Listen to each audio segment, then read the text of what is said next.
All right, done.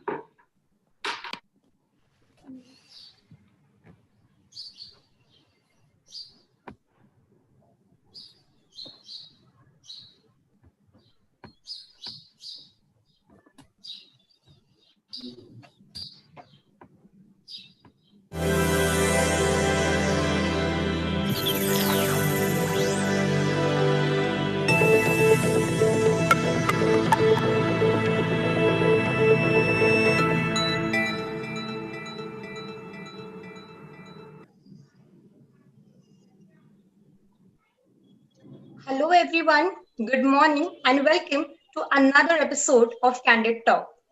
So, if I talk about myself and my other batchmates who are at the verge of completing their degree and in a time of few months will be out there in the job zone. So, there are already so many questions revolving around our mind. Of course, we have our faculty to whom we all the time approach, but then hearing from your seniors or your super seniors, we could relate to them in a much better way because probably they have sailed the same boat. So, in the last episode of Candid Talk, we had our ex-student Manti ma'am talking about education in abroad. And today we have with us someone who's extremely hardworking, soft-spoken, ready to give it his all when he's dedicated himself to something.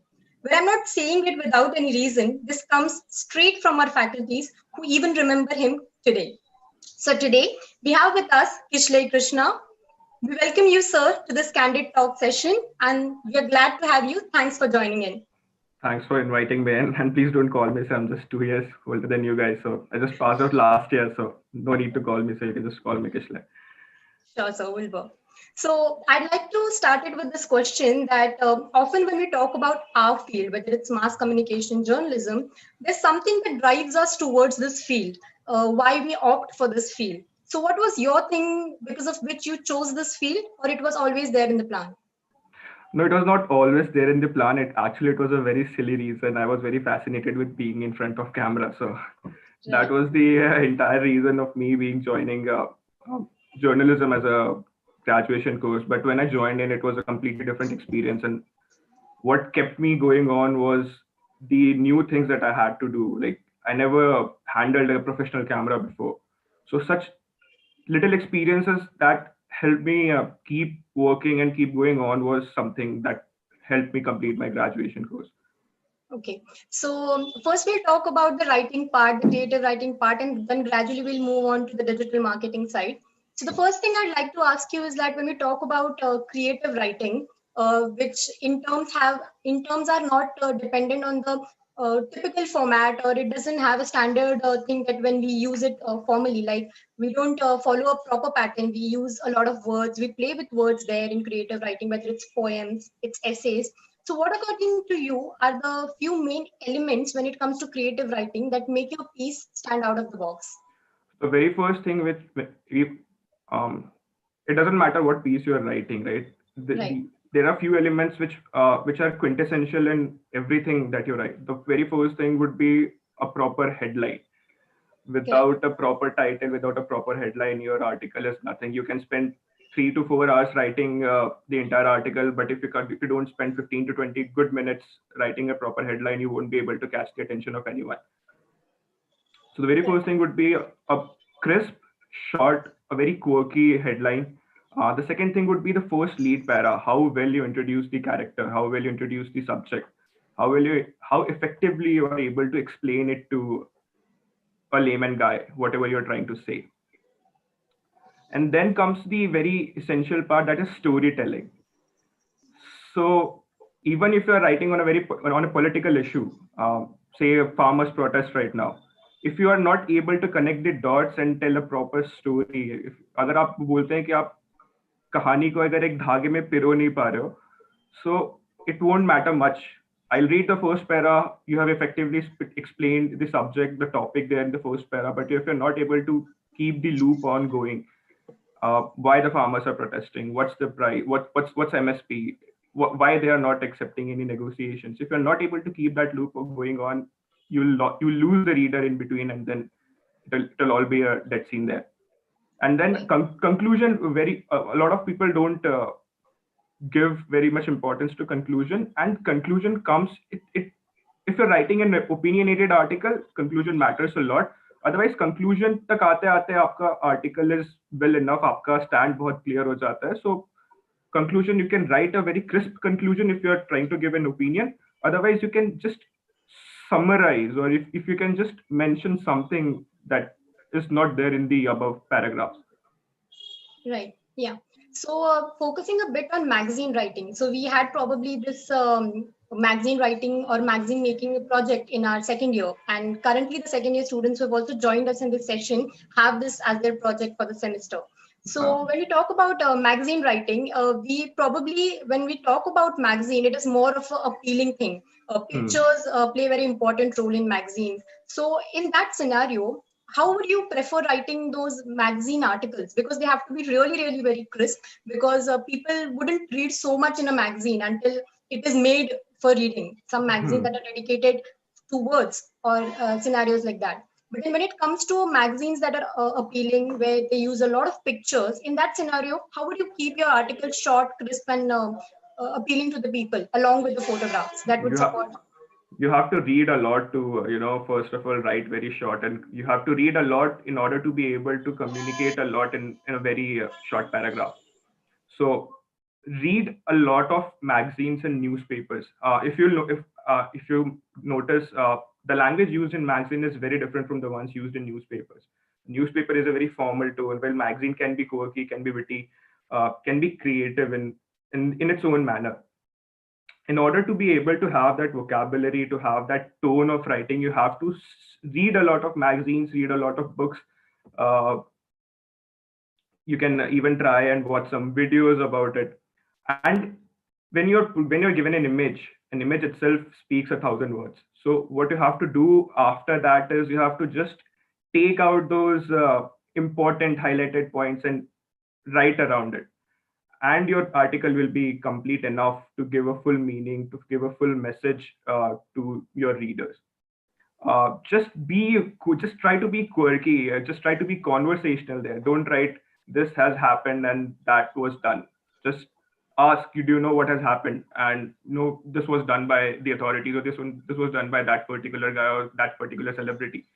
So just try to be conversational, because when you try to be conversational, it becomes a bit more effective for reading out. And if you're writing a magazine article, whatever you write, just try to read it out loud once you have written that, and you'll be able to understand enough if it's readable or if it's interesting enough to have someone read the entire article. Right. And just relate it to the images. Don't write whatever is already given in the image. Try to connect what you're writing with the image with some additional information. Whatever writing that's given in the image, it's of no use, because someone will see the image and will already understand that. Yeah. So when we talk about the entertainment industry, there's always a chase. There's no chill out there. And writing movie reviews in that case comes as a very big task, because you sit, you watch the movies, you have to write the reviews, and many people, they depend on these reviews to actually go and watch movies. So how is it writing for movie reviews? We've of course been taught, but then what is the process that you followed while writing movie reviews? So while writing movie reviews, the first thing is, if you enjoyed the movie, if you have watched the movie, did you enjoy it or not? Right. For me, there are many people who slammed Tamasha for being such a long and narrative movie, but I enjoyed that movie. There are people who will slam some other movie, and if I have liked the movie, I'll just say, oh, it's a nice movie. I totally enjoyed it. So the first thing is, just tell people what you have felt. Like, if you have enjoyed the movie, I have enjoyed the movie. Don't go by, if 10 other very highly profiled critiques are telling that no, it's a bad movie, don't go in that flow. Just write what you feel, and try to see if you have, what you have seen, was it actually worth it? Like, was there a story? Was it something that the actors which you felt was, do you think they were genuine, or did they make you feel no, whatever they're saying, that's quite real, that's quite cinematic in that experience? So just try to understand those things. See if you feel the effects, the cinematic flow of the movie is good enough for you to keep, वो आपको loop करके रख सकता है कि towards the end, towards the climax. And if it's a very predictable movie, you can just say it's a very predictable movie, because usually films are predictable. Recently, I watched a movie Chalang, and it was very predictable to me that Rajkumar Rao is gonna win the competition towards the end. Yeah. Though I enjoyed the movie, but since it was predictable for me, it didn't matter. Like, okay, I knew after interval, when his parents go on to convince the girl's parents, I knew that okay, He'll he's gonna convince. win the tournament, and he's gonna. I even felt that he will be okay with working with the other professor. Yeah. So Correct. just write what you felt, and that's all you have to communicate. Don't leak out the story while writing. Like, it's predictable, but don't tell, okay, Rajkumar Rao is gonna win the Yeah. competition. So that's where the real task is, because you want to give that review, but still you're not supposed to reveal the story, and you have to put it in such a way that it appeals to the audience and they find it more relatable and relevant towards that movie. Yeah, just be honest there. Just be honest and tell what you have felt, because uh, what we feel is what someone else will also feel about the same movie. So Right. just be honest, just make it relatable to them, and if they find it relatable, they'll read your review and go to watch the movie. Yeah. So something that also intrigued me is that you've written mnemonics like 3,500 plus Yeah, words. yeah. Uh, I just tell us something about it, because I found it really fascinating, because this is something that we actually do while studying as well. Like we as students also, when I was a science student, so memorizing those chemical reactions or sometimes doing stuff or remembering stuff, we actually opt for it. But how was it for you doing it as an job, or say for your given task to you, and how did you go with that? Just tell So us about that. first of all, let me tell you, I didn't know what mnemonics were before I got that Right. internship. So I had no idea what are mnemonics. So I used to sit with the guy who gave me that internship. I used to go to his office, sit with him for seven. I sat with him for 7 days, understood what mnemonics were. So every word has some sort of meaning, and my job was to help people, memorize those words and their meanings in a manner that they can relate it to when writing the exams. Right. So the whole point of writing mnemonics was to give some sort of fixating point that a reader can memorize. So my the entire problem which I faced in giving that was because there were 3,500 words. I was not able to generate unique fixating points for every word. 10 words can have similar fixating points, and that they can have the same breakup, which can mean the same thing. So the whole problem was that, and to get myself rid of that problem, I think the most important thing is to read.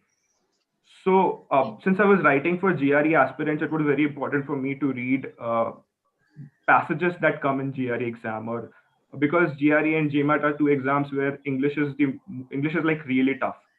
Right. So you have to read those passages to understand in what context these words are used. So once you start reading, you start understanding, okay, this word can mean that in this context, or this word can mean that in that particular context. You start efficiently breaking up those words and relating those words to their meaning. So I'll give you an example. So there's this word called abase, which actually means insulting or abusing someone. But abase, when you hear, you won't like it. It seems similar to abuse, but it doesn't exactly mean that particular thing. So when you start reading passages and these words are used in that particular context, you can start relating it to breaking up that base as the bottom part thing, and can be a prefix to that particular word. So the base can be related to insult in that particular passage concept. So that's how I did the entire 3,500 words. It took me around 60 days to do 3,500 mnemonics. And it was really fun because like it helped me improve my vocab as well. But yeah, it was a great thing to do. Surely, like it's really fascinating. Hearing to it, I'm feeling like amazing, and it would have been a task for sure. And if you talk about story writing, have you ever tried your hands on writing a story sometimes, just sitting around and writing a story, or you haven't tried it any day? I have tried it. Like my job involves me writing stories right now. Yeah, So we yeah, do that a lot. Like yeah, not a lot. Like it's not like I write stories every week or every month, but yeah, sometimes we do write stories, and we have to write like entire flow. So we do celeb ads and celebrity ads, and we have to write a story there. right. How can the entire ad be portfolio? So, what's your forte? What is the thing that you enjoy the most in terms of writing? Because there are so many forms of writing. You write it for online, you write for TV. What have you enjoyed the most in these years writing? I've enjoyed food blog writing. Like food blog, it's like I have always fascinated by food, and I had my own food blog. So writing about food, restaurants, and travel is like something I've enjoyed the most. But in the recent times, when I started writing for my company, and we have since I was handling digital marketing, I had to write a lot of ad copies, and I have to do a lot of copywriting work. So that intrigued me a lot, and communicating a lot through images and with a crisp ad copy was something that I enjoyed as well. So there's not just one thing I like doing, but yeah, if you will ask me if in between food blog and ad copy, what will you like to do? I'll go with food blog. That's something I would like to do like, for the rest of my life again. Right.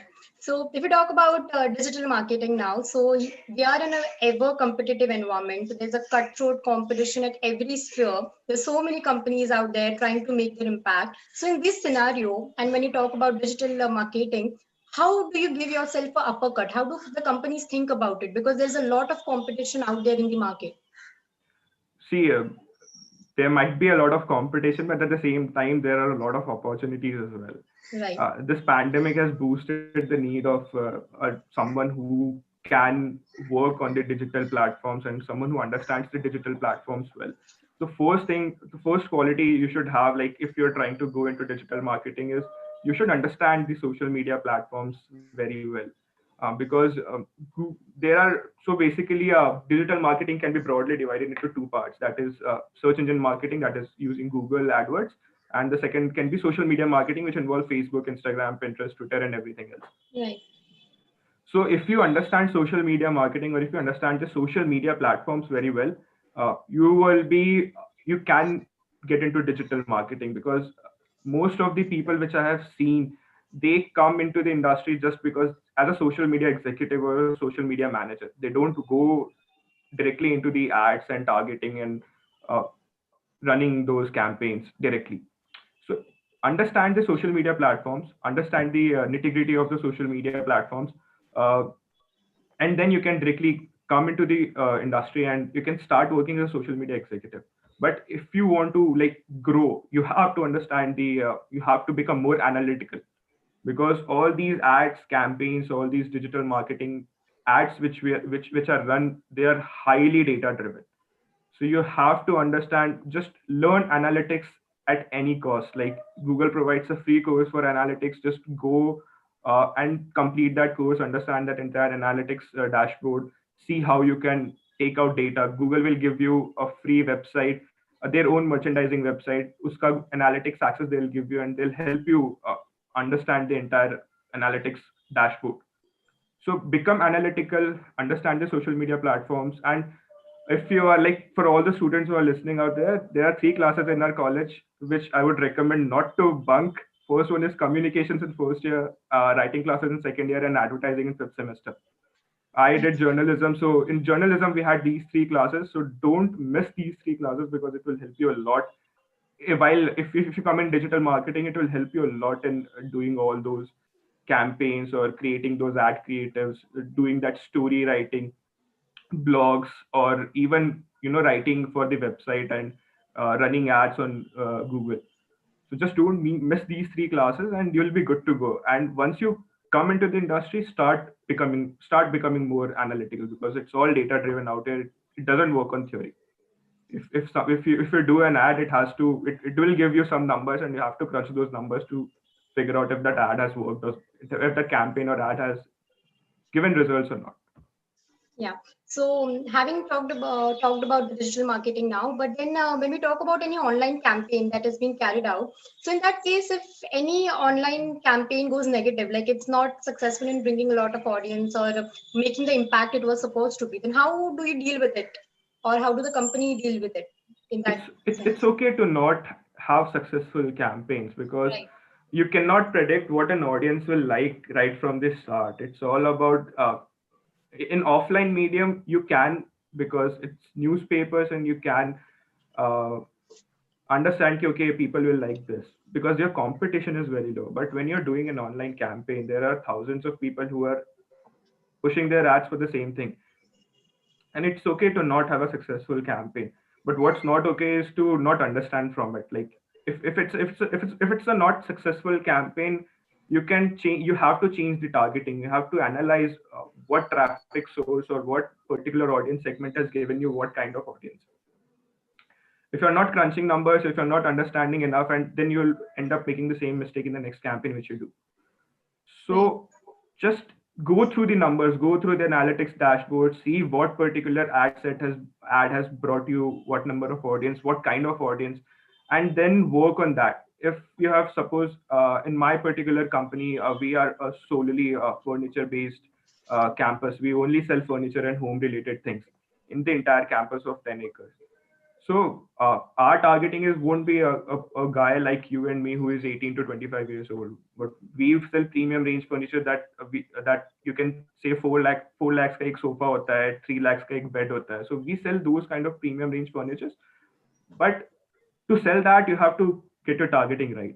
If you're targeting 25 to 44 years of people, who are living in Pune, you have to see कि 25 to 30 में कितने लोग आए, 30 to 35 में कितने लोगों ने आके purchase किया है. And if you find out that only 40 to 44 are the most prominent users who have come to the website, purchased it, then you have to start focusing more on that particular age segment. Right. Every campaign which you do at the start, it's a new campaign, and the Facebook also takes some time to understand that particular targeting and using their algorithm to deliver those particular ads to that particular ad segments. So every campaign at first, for the first few days, it won't deliver very good results. But once you start getting data crunching, once you start crunching numbers, and then you start optimizing your campaigns, it will ultimately give you good results. So you always have the option to rectify your mistake for the same campaign as well. Yeah. So in digital marketing, it's a broad spectrum, and when it comes to actually following the process of writing for it, it's often been said that you have to use keywords. Keywords have been given to you, and you have to use them for so number of times in that article. So how do you deal with writing that? Because when it comes that you're given a word that you're supposed to use 3 or 4 times in your article, and then you have to write it and present it to the audience. So how's the process about that? About the concept of using keywords, and how does it help in digital marketing? So how does keywords help in digital marketing? Is it's a very simple thing. I'll explain it to you. Like on Google, there are thousands of websites talking about the same thing. Right. How do you stand out from them? Is like you have to say to Google that okay, मैं अच्छा हूँ, मुझे just put me on my first pages. So in order for to Google to understand that, we use keywords, and so the more number of keywords you use, the more times, like Google has its own crawler, like it comes to your websites, captures all the data, and then uses that particular data and your sitemap to display you on search result queries, whatever you search on Google. So when you so using that, so the more number of keywords you use, the more number of that keywords is registered in that crawler for it to understand, okay, this website has this quality content. And don't copy content from anywhere. Your site will be blacklisted. You will never come on the first page or first 10 pages of Google search queries if you start copying content. So the keywords help you organically come into search results, on first few pages, or improve your search results. So every page has some sort of ranking, a search result ranking. So if you search colleges in Pune, every college result that come in the search results will have some sort of ranking. So keywords help you improve your ranking organically. Otherwise, what you'll have to do is, to come on the first page, you'll have to run some ads. People who don't want to run ads, they have to work organically on their sites. Coming to how to integrate those particular keywords into your articles or story writing. So blogs is it's one of the most anticipated and one of the most expected way of using keywords. But keywords are not the same thing. But सिर्फ blogs में use नहीं होते keywords. There are various technical on-page SEO techniques which are used to which are used to have keywords suggested in the Google crawler. So they're like meta descriptions, which are most of the on-page SEO, but that's a sort of technical part. If you're writing blog and if you want to include keywords in it, just try to hyperlink. So like if you're writing an article about a sofa, and the keyword is best furniture shop in Pune, so you can relate that sofa to like a leather sofa will do that, will do this, and then at the bottom you can say key to find the best furniture shop in Pune with the best leather sofas, visit Creative City. Or in between the paragraphs also you can tell why leather sofa is the best sofa, and why you should purchase it. So that way you have to integrate those keywords. You have to relate the keyword and you have to relate the paragraph or whatever story which you're writing. You cannot, if you're talking about sofa, you cannot write an article about bed. So you have to keep the context in between, and then you have to write the entire article, amalgamate in a particular manner that gives a proper holistic meaning to the article. But at the same time, it helps you, put your name out there as well. Right. So in the world of social media, like everything is out there on social media, and it is very important field to actually make your impact and for branding, for advertising your company, your products. So in that case, how do you get noticed on social media? Because there are a lot of websites there, a lot of pages right there on Instagram or say any other social media site. So how do you get noticed out there? By By content.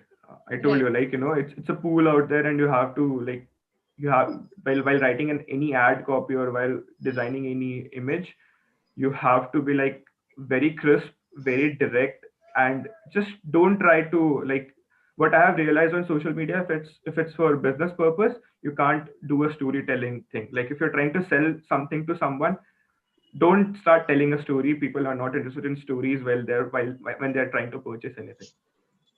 If you want to sell something, just be direct. Like if you have a product which you're trying to sell it to someone, and if you have some sort of offer or discount on it, just directly say it. Don't tell people that aap ye kharidoge so your house will look like that, it will become so aesthetic, so beautiful. No, just tell, like, if the person is interested in that particular product, or if it's looking in that kind of products, he will click on that ad and he'll come to your website and place an order or arrange a appointment.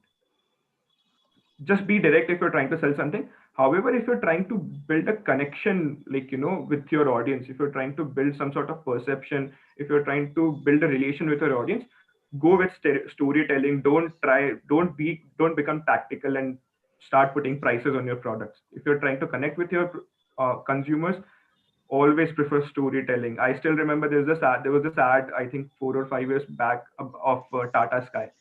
There was it was shot in somewhere in the hills, and there was a couple, and that guy used to come to that girl's store to buy Tata Sky recharge card every day. And people like those kind of ads when you're trying to build something. But if you're trying to sell something, go the Amazon way, tell people up to 90% off on my products, and then only they'll sell. Right. As you talked about stories, so it's a clincher that stories sell. People love to hear stories, they love to watch it. So how big impact the stories have when it comes to branding, or what's the power of stories in marketing? See, stories will help people relate to your brand, and branding is all about making people relate and connect to your brand. So if you don't have a proper story, if your story is really out of the world, if your story is not something people aspire for or people want to do or people are doing it, your story is of no use for that matter. If it doesn't have any feelings that can help people connect with it, your story won't work. So always try to focus on things that people want to do or aspiring to do or are doing, or something so generic that it helps people to connect to it. So I don't know if you guys have seen a very recent ad released by Facebook, and one was released by Cadbury. So the Facebook ad was, because of the lockdown, people lost jobs. So Yeah. there's this lady who runs a milk shop. She hired some people, and she gave jobs. She sold her own car to provide for those families. And then they start posting on social media, and people starts coming to purchase from her because they wanted to help her to support those other guys. So this is a very good, like, though it's very it's a very talked about thing that lockdown has made people lose their jobs. And so it's a very touching thing. It was a very generic thing that almost everyone felt. Right. Emotions. Emotions. So you can try to do that kind of stories. Or there was this another ad, another digital campaign ran by Dairy Milk. So what they do, they built a very complex algorithm, and they try to show the local stores when this vocal for local thing was erupting out of the uh, it was erupting out of the blue. So they to support the local vendors from the wrath of this pandemic, they developed a very complex algorithm. And when they were showing ads to people, uh, all the local vendors around that particular person, those ads were shown to him. So again, it's a very specific thing, but it's a very generic thing as well. You have to connect with people on emotions. You have to connect with people that can hit them right at the heart. If Right. you're doing something really out of the blue that doesn't interest people, if you're telling people ki okay, just saying aapka ghar waisa ho ya aapka, you will become like that, it won't create much impact. just Yeah. play just play with the emotions and just be honest there. Just try to connect with people. If that particular thing interests you, it will interest other people as well. Right. So when you talk about search engine optimization, like we know a bit about it, but you work there, right, for the companies, for the websites. So please tell us what exactly it is and how it's done or worked, and how much of an important part it is when it comes to writing. Of course, it is an important part, but then you're working out there. So how the process goes in the search engine optimization thing. So search engine optimization is basically how a website works in order to come on the first few pages of search results. Or everyone aspires to be on the first page though, but search engine optimization helps you improve your organic search result ranking. So Google has a lot of websites talking about the same thing, say furniture for that matter. There are a lot of websites, Pepperfry, Urban Ladder, my own company, and there are tons of websites that talk about the same thing. And everyone wants visitors. Everyone wants people to come to their website, read or shop. So now the traffic has become so much, the crowd has become so much that Google can only display a certain number of search results in the first few pages, or on the first page, or on the first few pages. So the people who come on the last, it becomes very difficult for them to attract visitors to their website, because it's their bread and butter. People generate revenue out of the traffic that's coming to the website. So in order to improve their search result ranking, SEO is used to improve organically search result ranking. You can always run ads and come on the first page of Google, but not everyone has so much money to spend. So Right. to improve their search result ranking organically, SEO is used. So how SEO works is there are two types of SEO, that is on-page SEO and off-page SEO. So when you talk about on-page SEO, it's all about the technical aspects. You have to integrate the keywords in the meta description of the. So a website has headers, body in the coding part.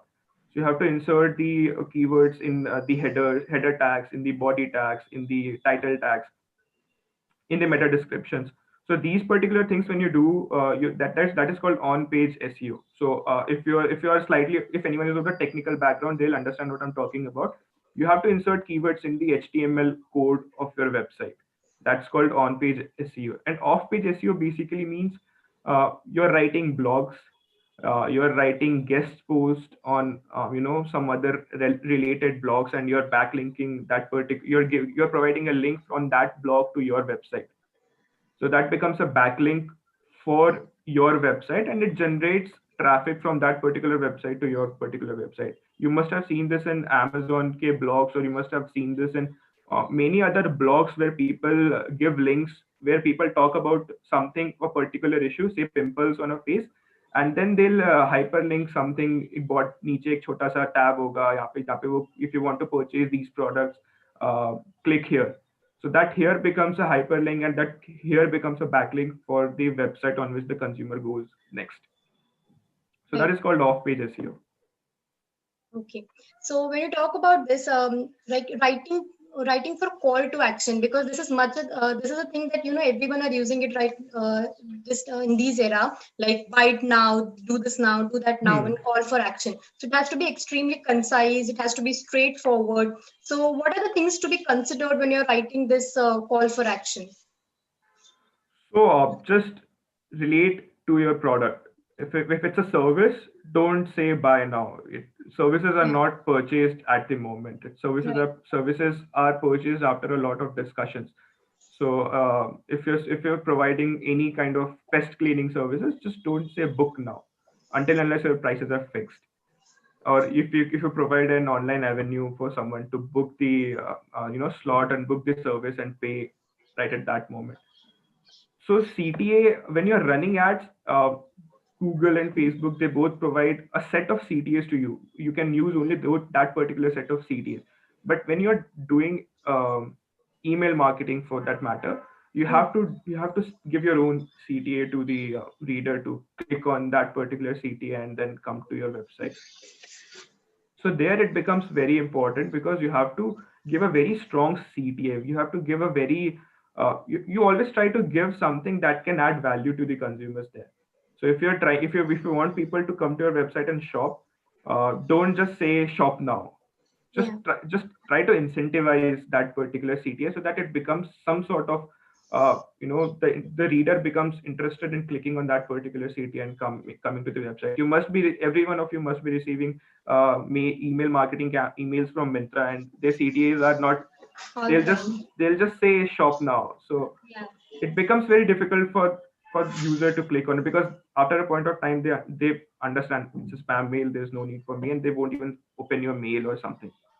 So try to incentivize for someone to click. You can tell people, if you click on this email, or if you go and register yourself in the next 15 minutes after receiving this email, we'll give you a flat 50% discount code. Try to incentivize and make it time sensitive, because Right. when you make it time sensitive, people hurry. If people want it, they'll hurry and they'll go for it. They'll jump all over it. Right. When we talk about ranking, we see that there are some websites which hit themselves by robots to raise their ranking. So, how should an individual write to fight such malpractices and still make meaningful and relevant content out of it? You don't have to do that. It might take some time, but Google, once Google finds that they're using such malpractices, they'll automatically take them down. So it might take some time, but you don't have to worry about it. But even if something like that is happening, and you have the knowledge of it, and if you want to fight such uh, people, don't start doing the same practices on your website. If your website gets caught before them, you will be blacklisted. So just try Right. to work on the keywords more, just make it more optimized, try to generate more backlinks. The more backlinks you will generate, the more traffic you will get. There's a plethora of websites that will give you black backlinks for free. You just have to go write a blog post on their website. Right. Don't indulge in bad practices, and don't worry about these websites who are using malpractices. Once if you have, just report it to Google, or if you don't know about them, just stay calm, just work on your website. There's nothing you can do about their websites. Just work on your website, generate more backlinks, do more effective on page SEO, and you'll be good to go, and Google will automatically take them down once they find the black practices they're using. When we talk about content in marketing, so how different the content for online and for print? Because there is a lot of difference when it comes to online and print. So, what according to you are the major elements that set these two apart? Print, you have a lot of space, you have very less Right. competition, so you can elaborate on your product more, you can be a bit more descriptive. Digital, you cannot. There are like tons of ads that are pushed to a particular user. So in order to stand out from all of them, you have to be like, and it's momentary, right? You're scrolling through your screen, and if you see an ad, it interests you, you'll stick to it. Otherwise, you'll just scroll past through it. So Right. it's momentary. So your communication, so content is the king. That's what we feel for all the digital or any kind of advertising which you say. But when it comes to digital, content needs to be crisp as well. It's though it's king, but it needs to be crisp. You cannot become elaborative there. Just be very direct and be very creative in whatever you do. Just don't make a very simple uh, statement and just leave. If you're using any image, you can keep it as simple as you want. If you're offering up to 50% off, there's no necessity that you will showcase your products on a digital ad. You can just write in bold up to 50% off or flat 50% off to just directly throw it in the readers or audience's face.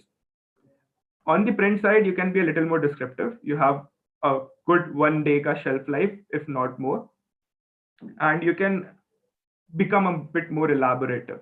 You can say कि if you'll come, if you'll do this, if you'll get that. अगर आप fridge खरीदोगे तो we'll give you a washing machine free. If you'll do this, you'll get that free. You can be थोड़ा relaxed, you can chill out थोड़ा bit, but the content needs to be very crisp when it comes to digital. And the graphics. Print can have uh, so graphics needs to stand out on both, but print, when you're doing any print ad, just remember that you have to talk to your agency from which you are releasing your print ad, that your ad, if your ad has red color, it shouldn't come anywhere near, if you're doing on a particular page, it shouldn't be adjacent to a particular ad, another ad who has red color background. So these things you have to sort out with your releasing agency. Just see that color doesn't match up, otherwise your ad will get bulged up in the newspaper. It won't get enough, like, visibility mil jayega, but it won't stand up. But at the same time, graphics on your digital medium has to be very straightforward. Like it has to be bold, it has to be direct, it has to be creative in a manner that grabs attention. Right. So when you talk about digital marketing, which is all out there, so what, according to you, is the future of traditional marketing? Is it still in pink of its health, or how do you see it in some years' time? Traditional marketing will never go out of the it'll always stay in, no matter how big digital marketing becomes. I personally feel traditional marketing is not going anywhere in the recent times. If you see the data you get from newspapers, you'll actually see that the readership has increased in certain areas and certain zones. So it's not going anywhere. If you want to go pursue traditional marketing, you might find not many openings or not many jobs there. You might not find there, but it's not going anywhere. Even no matter if everyone starts coming to digital mediums. See, the whole point of digital thing is because it gives you a more penetration, right, into the audience. But at the same time, there is no particular tracking system that can tell you. So for example, if you're running a retail store and if you're trying to do digital marketing, there is no system in place as of now that can tell you how many people have come to your store and shopped after seeing your ad on the platforms. There is no tracking mechanism that has been built by any of the software giants.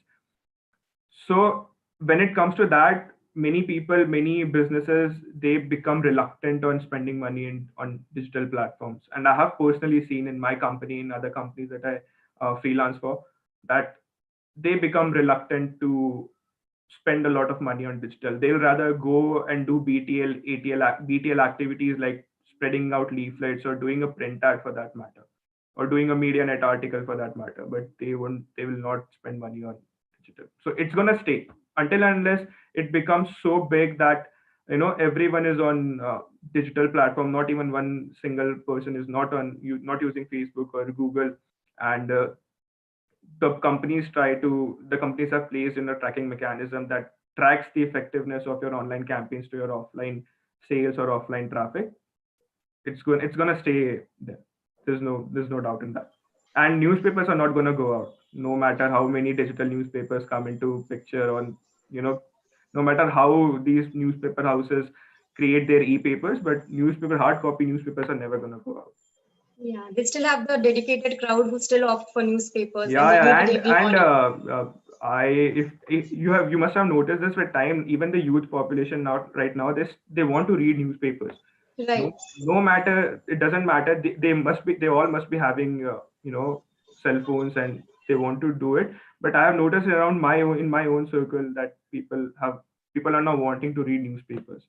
They are just trying to distance themselves from social media, from their phones and laptops for some time. And Screen time is increased a lot, yeah, so they especially want to after this reduce their lockdown. screen time and spend some time with themselves. And so that's why I think once people realize this more and more awareness up towards the screen time and social media propaganda, once it starts coming out, people will again move back to newspapers. Not a lot, but yeah, they will definitely move back.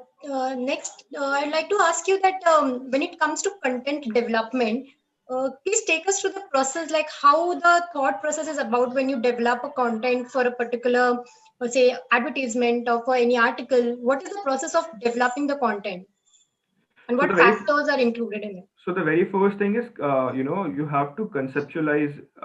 So if you're selling a body lotion, you have Right. to conceptualize on, why someone would use that particular body lotion. You have to play on the USPs of that product. So once you have conceptualized, and once you have तुम्हें पता चल गया है कि उसका क्या USP है, why people are going to purchase that particular product, you start segmenting your audience. You have known what's the USP. Now you have to understand who is your audience. So once you have understood your audience, now figure out what kind of content they like. Go into the data analysis. Go start doing, data analysis of your previous campaigns. Start reading about case studies of similar products that have been released, what kind of marketing strategy they have used. Once you know these three things are not particularly done by the content development team, but more of the data team. But once these three things are done, you have a very straightforward thing to do. You just have to develop content that relates to that particular audience segment, and you have to play on the USPs. So once these three data points have come to you, start reading about what more can be done on that. What can be the more what kind of value you can add through your content to those particular consumers. So make it appealing. Don't sound very desperate to sell your product. Just make it appealing, make it bold, and if you're using digital medium to market it, make it direct. If don't write a if you're writing a blog about it, don't write a 1500 word blog. Keep it short and crisp. People don't like reading that long blogs. So keep it crisp and focus on the USPs. Just and if it have any kind of side effects, don't forget to put a disclaimer out there. Uh, that's the most important thing you'll ever find, in a blog piece, which for a product that has some sort of side effects or that has some sort of negative effects on someone's health or someone's home or anything related to that. How does that work with creating content related to the social media channel? How different it is for the social media channels? Like for Facebook and Instagram. Yeah, Facebook, Instagram, yeah, the social media sites. Try to make it graphic, like make it like use graphics. Use as much graphics as you can, because graphics is the only thing that will attract. That if you're scrolling your screen, graphics is the first thing that someone will see, and if that's intriguing enough, they'll stop and read your caption. Then your text doesn't matter, your graphics matter then, and what you write in that particular image, what you write in that particular ad creative matters the most. Right. So have you noticed any change in the digital marketing field post COVID or during COVID? Are there Yeah, any yeah. changes? Yeah, it has Please boosted tell a me. lot. So like right now, since everyone wants to stay in, and everyone is staying in, and everyone has access to their phones, everyone is sitting inside their homes, and they're on their screens for most of the time. So the digital marketing thing has boomed a lot. Like, so right now everyone wants their own website. Everyone wants their own. People are trying to build their own e-commerce website. They're trying to hire people who are into digital marketing, who can understand these digital marketing platforms and the ad tools which Google and Facebook provide. So in that particular manner, yes, the demand has increased tremendously, and even in the next few years, it's going to only increase, if not stay the same. It's going to increase to such a bit, like you'll have ample of opportunities. You'll have opportunities related to content writing. You'll have opportunities related to social media specialists, social media executives, ad managers, PPC specialists. So you'll have these profiles available for every one of you. So opportunities will definitely increase. And another interesting thing which I feel right now, which has come up in the last few months, which I've noticed, is even for a restaurant, They have started using digital platforms in order to. If you have noticed, Instagram has introduced one sticker sort of thing, food ordering ke liye. So Yeah. now you can order food from Instagram as well. So in that particular segment, it's a very untapped domain, I'll say. Though people are converging towards digital, but it's still an untapped industry, and you can do tremendously well if you come into this industry and start working. So having worked for the companies for digital marketing, what according to you are the challenges in digital marketing? Lack of data analysis. So Yeah. if you don't crunch numbers, if you don't analyze data, you won't be a very successful marketer. It doesn't just limit to digital marketing. It's actually for marketing as well. You have to analyze your audience. You have to analyze the numbers, and then you have to work on that. First challenge is being analytical. Second challenge is being creative. When you're trying to do something creative for like 6 months or 7 months, you are bound to get a creative block, and your campaigns are bound to fail if you don't put in efforts or take a step back and think about it thoroughly. Uh, Third challenge is content. Creating interesting content regularly. It's very difficult for anyone out there. Like, you cannot create good blogs, good videos, good posts on a regular basis. And fourth challenge would be timeliness. Like, you have to be very quick, you have to respond well. It's digital, you have to be like on your feet at all times. If a topical or trending moment is going on, you have to capitalize on it if you want to. If today is something that's going on and you post a creative or you post a video about it 2 days after, it's of no use because that trending thing has gone. Digital, everything is very quick, you have to be on your feet, and the timeliness needs to be captured in everything that you do. Right. But when it comes to the image of the company, we've seen with Maggie that after the controversy thing, Maggie lost his image. Then they came back with this emotion of market choice and everything. So how does the content writer play an important role in these type of campaigns to retain the image of the company back? Content writer plays the most important role here. Right. If you see, Maggie launched this project Vishwas to get trust of people back, from to get them to Maggie. So Maggie did a very beautiful thing. They did a story. They didn't do कि हमने क्यों नहीं किया, like, and why we want to justify. They didn't focus on justifying what was found in their product or whatever incident happened. They try to build a story, they try to build the emotional connect with it. And since we all use Maggie, and since we all love ghar ka khana, like, maa ke haath ka khana, so that's a very beautiful thing to connect with everyone out there. And Maggie was the uh, go-to food for every college student, like, and every college student, if you ask if who is staying out of their home, they'll want ghar ka khana. So Maggie is like, so the main audience of Maggie is kids, and like, 8 to 8 साल से ऊपर के बच्चे, and then towards the end, towards college students. So in order to focus them, using mom was a beautiful thing. And this again comes down to the copywriter. How beautifully copywriter is able to capture the essence of the product, and how beautifully is he able to relate it to the particular audience. Again, when this campaign was being launched on, I have a friend who is working in Nestle. So when we spoke, he is a very senior guy. He was telling us about it. So again, it comes down to crunching numbers, finding your right audience, and just finding that particular soft spot with which you can connect. With which you can tell people, okay, why you should buy this product and why you should not, just leave it out there. And why is it like how the brand connects to the consumers? It all comes down to copywriter. If copywriters are given a task to write content and create something, and it's up to the copywriters to find out that particular angle on which they want to hammer it. So were you always intrigued or fascinated for the marketing thing and writing for it, or how did your journey took you there? From a content Um, writer to writing for marketing stuff. so writing was something, I'll tell you honestly. I started writing when right after I passed out my 12th. I got an internship through Internship and started working there.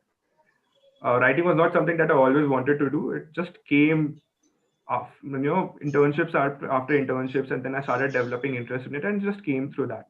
Same goes for marketing as well. And like, I was not into marketing, but when I started writing mnemonics and started writing web content and started interviewing people for newsletters and marketing purposes, it just started coming to me. And then I got a job in a digital marketing thing. I worked there for 6 months, understood the basics, understood the nitty-gritties, then did a course, and then I came into this company. So it just came with the flow. I never decided it. I never thought that I'll be here. I joined a journalism school, and then from there the writing passion for writing grew, and then it directed me towards marketing. It's not something Right. that I wanted to do right from the start. So when you opted for journalism, what was your thinking? Like, did you thought that you wanted to do something in this mainstream journalism, or it was like you wanted always to be behind the cameras? But you said that you liked being in front So of the yeah, camera. I did want to do like the mainstream hardcore journalism, but after a particular, like after my first year, like I had by the end of my first year, I think I did 4 to 5 internships in content writing. So I realized, and I really didn't enjoy handling camera. So Yeah. for me my interest towards this main hardcore journalism went down. Matlab, for the TV side of it, it came down a lot, and my interest towards print media grew tremendously. So yeah, but then that led one thing led to another, and then I'm here like doing marketing for some organization. So what has helped you in honing your craft? What do you do to actually stay relevant in this field? Write so much of content. What is the things you do to up yourself all the time? Read news, read newspapers. If you don't have time to read newspaper, install Times of India app and just before going to sleep, spend 15 minutes reading news, whatever comes there. I Right. read a lot of news. Like मैं बहुत news पढ़ता हूँ. मतलब मुझे सोने before going to bed, I'll spend good 30 to 40 minutes reading all the articles on Times of India. So I don't get time to read newspapers in the morning because I have like calls starting from 9 a.m. in the morning, and there are a lot of calls throughout the day because everyone is working from home. So for me, the only thing that I can do is, just read at the end of the day. So read. Jitna padhoge, you will be more aware and you'll start writing. Because once you start reading that a particular set of content, you start writing that in that particular manner. So So what according to you? start Yeah. reading. Yeah. So, what according to you are the important skills that one needs for the digital marketing field, and what according to you should we work upon ourselves if we wish to be a part of this field? Improve your communication style. Uh, Start becoming more analytical. Like be analytical. Digital is all about numbers. Digital, you have to derive and deduce an analysis from the numbers which you are given. So improve your communication. Become analytical and think from a holistic point of view. If you're selling and when I say holistic, it has to be holistic for that particular audience segment. If you're selling every product has a particular niche. So if you're not targeting that niche holistically, then your campaigns won't become successful. Like you have to figure out a way either through numbers, either through your communication, or either you have to think something really out of the box if you can't do the first two things to make your campaign successful and give the desired results. And if it fails, just learn from it and again go back to the numbers, start figuring out what went wrong and how it went wrong, and then rectifying it in the next campaign. Right. So, to wrap it up from my side, the last question that I personally want to ask before we go to the students, the other ones who have joined, and they'll ask you the questions if they have any. Sure. I wanted to ask you that we are third year, like me, I'm a third year student right now, journalism, and within a few months' time, I would be out there interning or probably in the job zone. So, for you, what was the torrent of emotions you went through when you were at this phase of your life, and how did you deal with them? So funny story is that I got a full-time job during my internship. I went to ask for an internship and I got a full-time job then and there. Right. So I was not, I didn't have a rush of emotions. I was not very anxious about, and because you guys, 2020, the batch passing out in 2020 is the most resilient one, I'll say. You guys have faced pandemic, you guys have missed your colleges, did online classes, and you still become successful in 10 to 15 years. But I didn't have those rush of emotions. But yeah, I during while get after getting that particular job, justifying it was a really tough task for me because I had to do my own college things as well. So just stay relaxed. Even when I was searching for internships, fortunately I had some support from my from some of my brothers and sisters who helped me connect with people. So if you don't have that advantage to your side, stay relaxed and don't and start writing to people.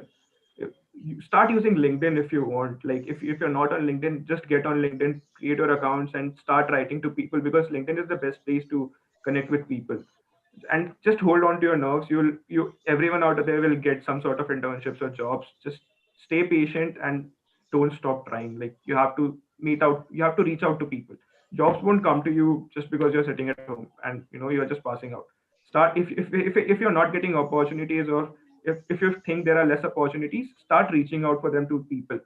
If you think if you want to go, if you want to do, for like in your case, if you want to do journalism, start reaching out to reporters and news channels, start reaching out to sub editors in news channels, start reaching out to copywriters in media industry. And everyone needs some sort of people, some or the other kind of people right now, and you will find a job. Just stay patient and keep trying and don't get anxious. Right. So, anyone of you guys, you have any questions, you can ask, please. Should I go first? Yeah, please, Palachi. Yeah. Hello, Kishlay. Hi. So, I am in general a bit inclined towards digital marketing. So, as a working professional, what do you see? Like these days, I've observed that all the companies have their digital marketing, sell. But there are companies like Ogilvy and Mather and Merkle Sukriti. So, going forward, where should I try to get placed, and what's the path moving ahead? So it all depends on your skill set, to be honestly, and what kind of understanding you have. So like if you have like a certification course done, or if you're just a beginner, just don't just learn first. Just learn those analytical jargons and those platforms, and then try for it. It is always beneficial to start from a boutique digital marketing agency rather than going to a very big name. Because when you're if I had not been in this organization, which is a very small organization of 30 people, I wouldn't have been doing so much in all the things. So when you're starting out, it's always better to start from a boutique advertising agency and then go ahead. Because once you're in the big league, you will not be able to do a lot of things. You will be restricted to your, मतलब आपका इतना ही vision रहेगा, you won't be able, आपके हाथ खुलेंगे नहीं. So you have to like take care of that. Okay, so for greater learning, starting from a smaller Yeah, firm would because be a better idea. when you start from a boutique advertising agency or from a small firm, you get to understand the content part of it, you get to understand the analytics part of it, you get to understand the technical part of it, or of a website, and you understand the campaigns much more efficiently. In the later stages when you start doing these campaigns on your own, you'll have that understanding कि copywriting में आपको ये चाहिए, you don't need this. So digital marketing is not about what to do right, it's about what not to do wrong. You have to start excluding things like कि मुझे ये नहीं करना है, मुझे वो नहीं करना है, ये काम नहीं करेगा, ये काम नहीं करेगा. Digital marketing is all about trial and error, but you have to be sure like कि आपको ये तो बिल्कुल भी नहीं करना है. Thank you. Any other questions, guys?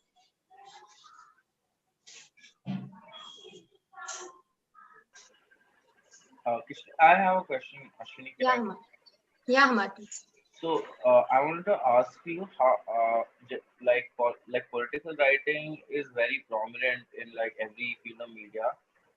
But a lot of journalists, like if you read the first two paragraphs, like you can tell where their biases lie. Like that's pretty obvious. So how do you go about writing an article where you're just objective and like the reader won't stop reading just because he figures out that even the readers have biases, obviously. So how do you achieve that?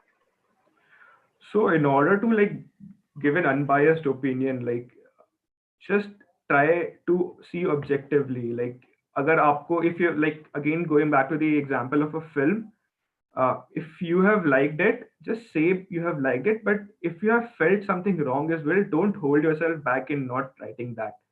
Then it becomes a biased opinion. If you are telling only the positives and not the negatives when you know there are negatives, then it becomes a biased opinion. But at the same time, if you are telling that okay, that movie is nice, but it's very predictable and you will lose out interest, you will understand कि क्या होने वाला है आगे movie में, and towards the climax you will lose out your interest, then it's not a biased opinion. So if you know things that are negative, if in order to provide that, just put those things out there also in a subtle manner. Then your article will be a holistic one, and it won't be a opinion based or biased opinion. You know, the tone of your article will change completely when you start talking about both the aspects. Just don't leave out anything. If you're writing even a negative review, and if you find something good about that particular product or particular movie or particular thing, don't yourself don't yourself back in hold yourself in not writing that particular thing. Just do a holistic review. Just write everything which you feel, and just take care of those things while putting it out. Don't put out very bluntly. Uh, just be subtle in putting those words out, and your article will be good to go. Like it won't be biased. Thank you. I have a question. Like, I wanted to ask that how do you go about promoting your article or content that you write? For example, blogs, if we Hmm. say. So, as a student or as a person, a layman, not from someone from the mass media field, how do you go about promoting your brand, and how do you set basically the tone of any article? How do you decide that what tone you want to go with for your article? Uh, okay, so it depends on the objective of your article. If you're trying to tell people about your product, it has to be quirky, witty, and something that relates to your product. If you're trying to just inform कि हमारा ये भी हम we also have this thing, then it can be a formal too. How do you start promoting it? Like first of all, I have seen people, they hesitate in sharing these blogs to their own social media platforms. So first of all, start sharing it on your own social media platforms. If you want, ask for help from your peers. Like okay, I have shared this on my timeline, can you please share it on yours as well? And this is the most basic thing that you can do. Like अगर आपको कुछ reach चाहिए, like if you want to post something, post an article, you have to do this at the very least.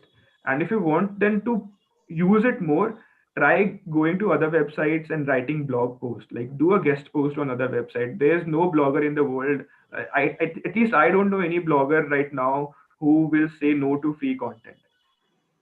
So just approach those influencers, approach those bloggers, do a guest post, create a backlink, and then you can. These are the organic ways of doing it if you don't want to spend any money.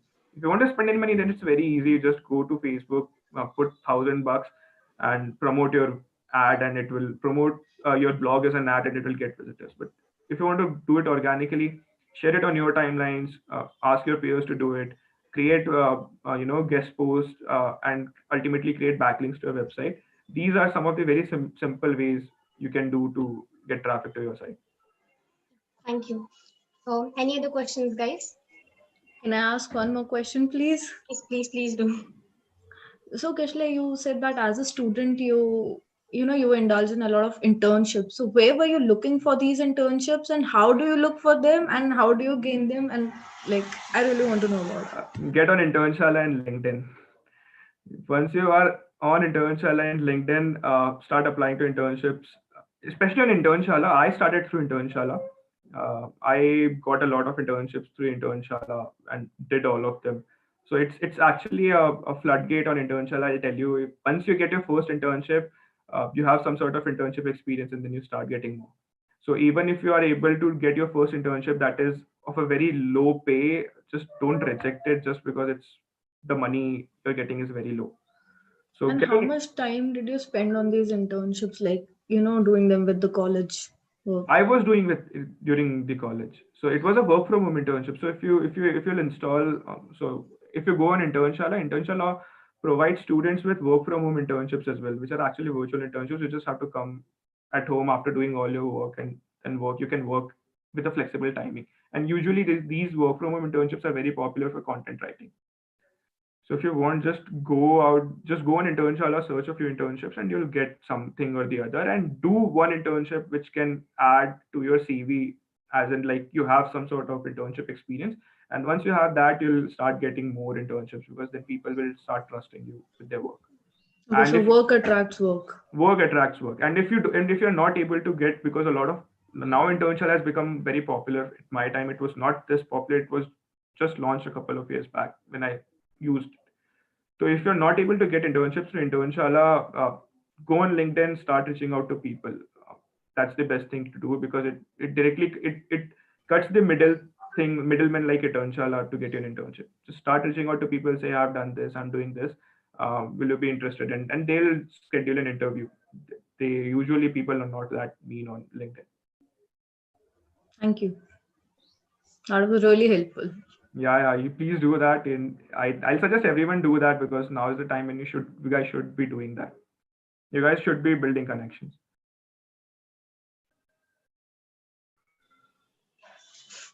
Any more questions? I have. Yeah. Hello. Please.